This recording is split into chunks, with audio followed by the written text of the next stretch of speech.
Hello जी, नमस्कार, प्रणाम। कैसे हैं आप लोग और कैसी चल रही है आप लोगों की तैयारियां? तो एक और छोटा सा रिवीजन का सेशन है। आरओ का जो पेपर होने वाला है उसके नगर पालिका वाला जो पार्ट है उसके कुछ इंपॉर्टेंट क्वेश्चंस हम कवर करेंगे। 15 मिनट में टॉप आपके 51 क्वेश्चंस हैं। ठीक है, जो अधिनियम था या उसकी कुछ योजनाएं जो है या कार्य प्रणाली है उसी से रिलेटेड सारे के सारे आपके प्रश्न रहेंगे। जो मेन इंपॉर्टेंट, इससे पहले 2 पार्ट हमने किए हैं, अगर नहीं देखे हैं तो देख लीजिएगा। और उनकी अगर आप पीडीएफ लेना चाहते हैं तो वो मिलेगी आपको टेलीग्राम पर, जिसका लिंक है प्रहलाद सारण सर के नाम से। तो इसका पार्ट 3 है। कोशिश करेंगे कि कम से कम 5 या 6 पार्ट तो इसकी करें। तो करें शुरुआत क्वेश्चन नंबर 1 से। ओके, पहला है कि इंदिरा गांधी रोजगार गारंटी योजना जो थी उसमें अनुमत कार्य कौन सा नहीं है। इंदिरा गांधी रोजगार गारंटी योजना के तहत कौन कौन सा काम है और कौन सा नहीं इनमें से? तो पर्यावरण संरक्षण संबंधी कार्य ये तो है, जल संरक्षण संबंधी ये भी है, और शिक्षा प्रसार संबंधी नहीं है, संपत्ति विरूपण को रोकने संबंधी कार्य भी है। तो शिक्षा प्रसार संबंधी कार्य जो है इसका संबंध इंदिरा गांधी रोजगार गारंटी योजना से नहीं है। तो 3 कर दीजिए आपका सही आंसर। ओके, और अगला क्वेश्चन है कि इंदिरा रसोई योजना के बारे में 3 कथन है। तो करना क्या, आपको बताना है कि सही कौन सा इनमें से। ठीक है, कौन सा कथन जो है वो आपको सही लग रहा है। पहला कि जिला स्तरीय समिति स्थानीय आवश्यकता अनुसार भोजन के मेन्यू में परिवर्तन कर सकती है, यानी भोजन की आवश्यकता के अकॉर्डिंग परिवर्तन किया जा सकता है, लेकिन कौन करेगा? जिला स्तरीय समिति करेगी। तो पहला तो ठीक है, चलिए पहला ठीक कर दीजिए। दूसरा है इसकी योजना का जो सतत विकास लक्ष्य 2 है, यानी शून्य यानी 0 भूखमरी जो है इसका मूल लक्ष्य आता है। तो ये भी सही है। और इस योजना ने पूर्ववर्ती भामाशाह रसोई योजना का स्थान लिया है, ये स्थान नहीं लिया है, तो सी वाला जोड़ा गलत है। तो सही कौन कौन सा है? पहला सही है, दूसरा सही है, ए और बी सही है। तो कौन सा ऑप्शन सही हो गया? बी ऑप्शन आपका सही है। ओके, स्वच्छता सर्वे 2022 जो था उसके अकॉर्डिंग राजस्थान जो है कौन सी पोजीशन पे, राजस्थान कौन से स्थान पे आता है? तो स्वच्छता सर्वेक्षण में राजस्थान 8वें स्थान पे है, 8वीं पोजीशन, यानी डी आपका सही है। ओके, इनमें से राजस्थान का ऐसा कौन सा जिला है जो राजस्थान नगरीय आधारभूत विकास परियोजना के पहले चरण में शामिल नहीं किया गया था? इनमें बीकानेर तो शामिल हुआ था, कोटा भी शामिल था, उदयपुर भी शामिल था, लेकिन अलवर जो है ये पहले चरण में नहीं है।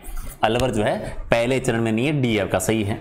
अतः राष्ट्रीय शहरी आजीविका मिशन योजना जो थी उसमें केंद्र सरकार की और राज्य सरकार की हिस्सेदारी कितनी है, साझेदारी कितनी है? तो केंद्र सरकार का आता है 60% और राज्य सरकार का आता है 40%, यानी 60-40 की है।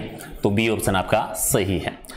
अच्छा, इंदिरा गांधी शहरी क्रेडिट कार्ड योजना में ऋण पुनर्भुगतान की अवधि कितनी है? यानी जो ऋण दिया जाता है 50,000 का, उसको दोबारा वापस जो भुगतान करने का जो टाइम दिया जाता है वो कितना दिया जाता है? तो 1 वर्ष के अंदर करना होता है, 1 वर्ष का टाइम मिलता है। सी आपका सही है। ओके, राजस्थान में इंदिरा रसोई योजना के बारे में कुछ कथन दे रखे हैं, तो बताना क्या, सही बताना है कि इनमें से कौन कौन सा आपको इस योजना के बारे में सही लग रहा है। तो पहला है कि इसका शुभारंभ हुआ था 20 अगस्त 2020 को। ठीक है। दूसरा है कि कोई भूखा ना सोए, इसकी संकल्प पर आधारित, यानी दोहे वाक्य जो था वो क्या था? कोई भी भूखा ना सोए, ये भी सही है। और सभी ग्राम पंचायतों में संचालित है, नहीं सभी ग्राम पंचायतों में संचालित तो नहीं है, ये गलत हो जाएगा। और 8 रुपए में भोजन उपलब्ध करवाया जाता है, ये भी ठीक है। यानी पहला, दूसरा और चौथा, 3 नंबर गलत है, तो पहला, दूसरा और चौथा सही है। तो सी ऑप्शन आपका सही है। इंदिरा गांधी क्रेडिट कार्ड योजना में लाभार्थी को ऋण पर कितना ब्याज देना पड़ता है? ये तो मैंने पढ़ लिया कि 1 वर्ष के अंदर जो है वो भुगतान करना होता है, लेकिन कितना प्रतिशत ब्याज जो है?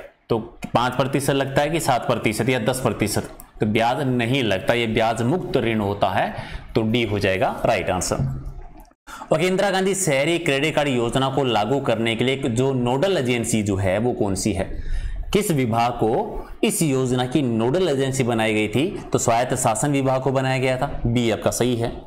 राजस्थान नगरपालिका अधिनियम के अनुसार कौन सा प्राधिकरण उपनियम बनाने का अधिकार रखता है? तो उपनियम बनाने का जो अधिकार होता है कार्यकारी समिति के पास में होता है, कार्यकारी समिति, यानी बी सही है। और नगरपालिका के गठन की अवधि के कितने दिवस के दौरान जो समितियों का गठन हो जाना चाहिए? जब नगरपालिका का गठन होता है उसके 3 महीने के अंदर, 3 महीना यानी 90 दिन के भीतर भीतर जो है वो समितियों का गठन हो जाना चाहिए। तो डी आपका सही है। अच्छा, कौन सी ऐसी धारा है जिसमें उल्लेख किया गया है कि नगरपालिका जो है वो अपनी शक्तियों, कर्तव्य और वार्ड समितियों को प्रत्योजित कर सकती है, यानी वार्ड समितियों को, और ये अधिकार जो दिया गया है वो धारा 61 में है। ठीक है, धारा 61 के अकॉर्डिंग दिया जा सकता है, बी सही है। अच्छा, नगरपालिका अधिनियम जो है यानी समितियों की शक्ति, कर्तव्य और कार्य का नियम प्रणाली 2009 की जो है उसके अकॉर्डिंग किस नियम में से समितियों के गठन के बारे में विवरण है। यानी समितियों का गठन तो पड़ा था कि 90 डेज में हो जाना चाहिए, लेकिन ये कार्य प्रणाली वाला जो नियम है 2009 का, वो नियम है नंबर 3 है, नियम 3 में है ये। अच्छा, कोई सदस्य पीठासीन अधिकारी के निर्देशों की अगर अवज्ञा करता है तो उसकी बैठक में रोकने का अधिकार किसका होगा। अगर कोई भी पीठासीन अधिकारी के जो निर्देश होते हैं उनकी पालना नहीं करता है, अवज्ञा करता है, तो उसको बैठक में रोकने का जो अधिकार होता है पीठासीन अधिकारी के पास में ही होता है। किसके पास अधिकार होगा? ये पीठासीन अधिकारी के पास ही होगा। नगरपालिका की कार्यवाहियों और अभिलेखों की रक्षा करने का दायित्व व कर्तव्य किसका होता है? जो अभिलेख है उनकी रक्षा करने का जो मुख्य दायित्व होता है वो मुख्य नगरपालिका अधिकारी के पास होता है। मुख्य नगरपालिका अधिकारी यानी सी सही है। अच्छा, राजस्थान नगरपालिका कार्य संचालन नियम 2009 के अनुसार बैठक की गणपूर्ति के लिए सदस्य संख्या है वो कितनी होनी चाहिए? बैठक के लिए कोरम गणपूर्ति वो 1/3, ठीक है, कितनी? 1/3 यानी 20 सही है। अच्छा, नगरपालिका कार्य संचालन नियम 2009 के अनुसार नगरपालिका की बैठक कितने दिवस के भीतर होनी चाहिए और न्यूनतम कितनी बैठक होनी चाहिए? तो 6 बैठक होनी चाहिए, और 6 बैठक अगर साल में करेंगे तो 2 महीने में एक बैठक होनी चाहिए। 2 महीने यानी 60 दिन में, तो कहेंगे 60 दिन में बैठक होनी चाहिए और 6 बैठक होनी चाहिए। तो राइट आंसर क्या हो जाएगा? बी आपका सही है। अच्छा, नगरपालिका नियम 2009 के अनुसार बैठक की कार्य सूची की किस धारा में है? बैठक की जो प्रणाली है, कार्य सूची जो है वो कौन सी धारा में? धारा 5 के अकॉर्डिंग होता है, सी सही है। अच्छा, नगरपालिका अधिनियम 2009 की कौन सी ऐसी धारा है जिसमें प्रावधान है कि नगरपालिका का सदस्य बनने के लिए अहिर्त व्यक्ति के बारे में जो प्रावधान किए गए हैं, ठीक है, नगरपालिका का सदस्य बनने के लिए अहिर्त व्यक्ति के जो नियम है वो कौन सी धारा में आते हैं? तो ये धारा 21 में 21 में एक आपका सही है। अच्छा, कौन सी ऐसी धारा है नगरपालिका अधिनियम 2009 की जिसके अधीन जिला निर्वाचन अधिकारी का प्रावधान है? जिला निर्वाचन अधिकारी का प्रावधान आता है धारा 17 में, यानी एक आपका सही है। अच्छा, नगरपालिका अधिनियम 2009 की धारा 15 जो है उसमें क्या प्रावधान है या किससे संबंधित है? तो धारा 15 जो है ये किसे? मिथ्या घोषणा से रिलेटेड है, यानी सी आपका सही है। और निर्वाचक नामावली में किस ना का नाम नहीं होगा, काट दिया जाएगा। या नामावली जो होती है, सॉरी, निर्वाचक नामावली जो होती है, मतदाता लिस्ट समझ लीजिए सिंपल भाषा में, ठीक है, निर्वाचक नामावली, इसमें अगर किसका नाम नहीं है, अगर हटाना हो, अगर नाम काट दिया जाए तो इसके प्रावधान क्या है? तो जो भारत का नागरिक ना हो तो उसका काटा जा सकता है, तो ये तो सही है। न्यायालय के द्वारा विकृत घोषित अगर कर दिया गया हो तो भी नाम को हटाया जा सकता है। भ्रष्ट आचरण का अगर दोषी हो तो भी नाम हटाया जा सकता है। तो सारे रीजन हो गए, डी आपका सही है। अच्छा, निर्वाचक नामावली तैयार करने का काम किसका होता है, यानी किसके द्वारा तैयार की जाती है? तो कौन करेगा? ये निर्वाचक रजिस्ट्रीकरण अधिकारी होता है, उसके द्वारा तैयार की जाएगी। निर्वाचक रजिस्ट्रीकरण अधिकारी जो होता है उसके द्वारा, सी आपका सही है। नगरपालिका निर्वाचन करने का अधिकार किसका होता है? तो चुनाव करवाने का काम तो राज्य निर्वाचन आयोग करता है। राज्य निर्वाचन आयोग के द्वारा चुनाव करवाए जाएंगे, निर्वाचन किया जाएगा, तो राइट आंसर सी है। अच्छा, नगरपालिका का वार्डों में विभाजन जो है वो नगरपालिका अधिनियम 2009 की किस धारा में है? या नगरपालिका अधिनियम 2009 की कौन सी धारा है जिसमें नगरपालिका को अलग अलग वार्डों में विभाजित किया जाता है? और ये धारा 9 में है। वार्डों में विभाजन करना धारा 9 के अकॉर्डिंग है। अच्छा, नगरपालिका अधिनियम 2009 के अनुसार नगरपालिका की पदावधि यानी टाइम पीरियड कितना होता है? तो 5 वर्ष का होता है, 5 वर्ष का होता है।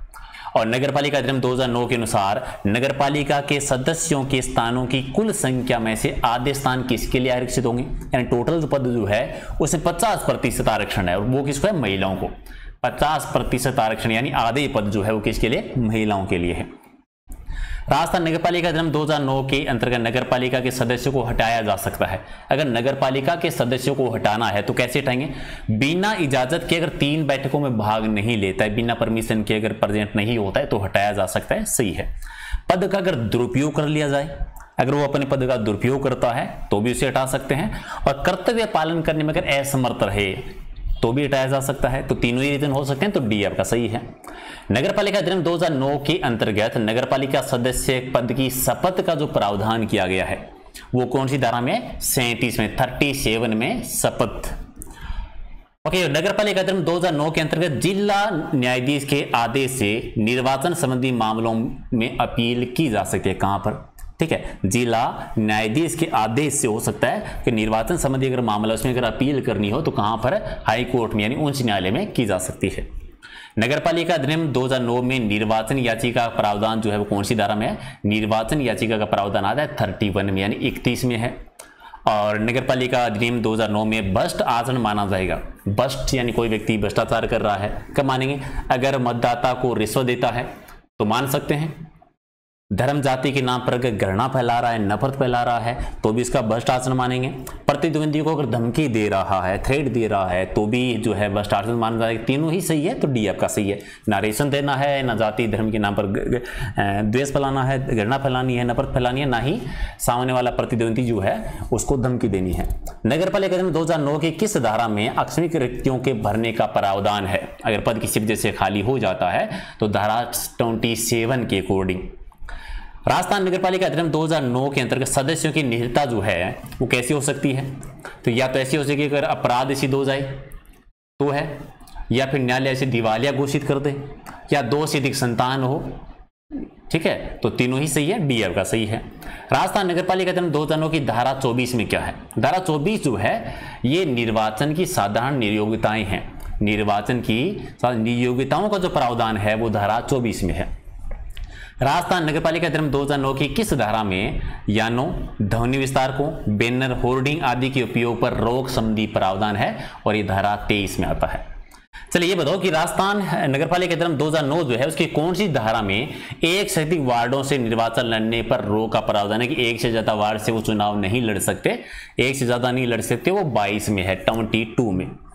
राजस्थान नगरपालिका अधिनियम 2009 की धारा 50 के अधीन नगरपालिका विघटन पर कागज पत्र, संपत्ति, कार्यभार सौंपा जाएगा। किसको भी कार्यभार किसे सौंपा जाएगा? धारा 322 के द्वारा नियुक्त जो व्यक्ति है, धारा 322 याद रखना। चल, नगरपालिका अधिनियम 2009 की धारा 50 में क्या वर्णन है? 50 जो है ये कार्यभार सौंपने से रिलेटेड है, ठीक है, कार्यभार सौंपने से, 3 नंबर करो, लेने से नहीं, सौंपने से संबंधित, यानी सी से जो है इसका सही आंसर है। अच्छा, नगरपालिका अधिनियम 2009 के अंतर्गत नगरपालिका के अभिलेखों की अभिरक्षा कौन करेगा? ये तो चलिए रिपीट हो गया, अभी पढ़ा था। मुख्य नगरपालिका जो अधिकारी होता है उसी के द्वारा किया जाता है। और नगरपालिका अधिनियम 2009 के अंतर्गत नगरपालिका के अध्यक्ष के कार्य क्या होंगे? नगरपालिका का जो अध्यक्ष होता है बैठकों की अध्यक्षता करता है, बैठकों का आयोजन भी करता है, दोनों ही सही है। बैठकों की अध्यक्षता भी करेगा और उसका आयोजन भी करेगा, यानी ए और बै दोनों सही है। नगरपालिका अधिनियम 2009 के अंतर्गत नगरपालिका के मुख्य कार्य क्या क्या है? मार्गों का नामकरण करना, ये भी काम है। सार्वजनिक जो मार्ग है वहां पर लाइट की व्यवस्था करना, रोशनी की व्यवस्था करना, ये भी सही है। और खतरनाक व्यापार विनियमन करना, ये भी सही, सारे ही हैं तो प्रयुक्त सभी कर दो। चल, नगरपालिका अधिनियम 2009 के अंतर्गत जन्म मृत्यु पंजीकरण का मुख्य कार्य किसका है? तो जन्म मृत्यु पंजीकरण जो है इसका मुख्य कार्य जो है नगरपालिका का होता है। नगरपालिका का बी आपका सही है।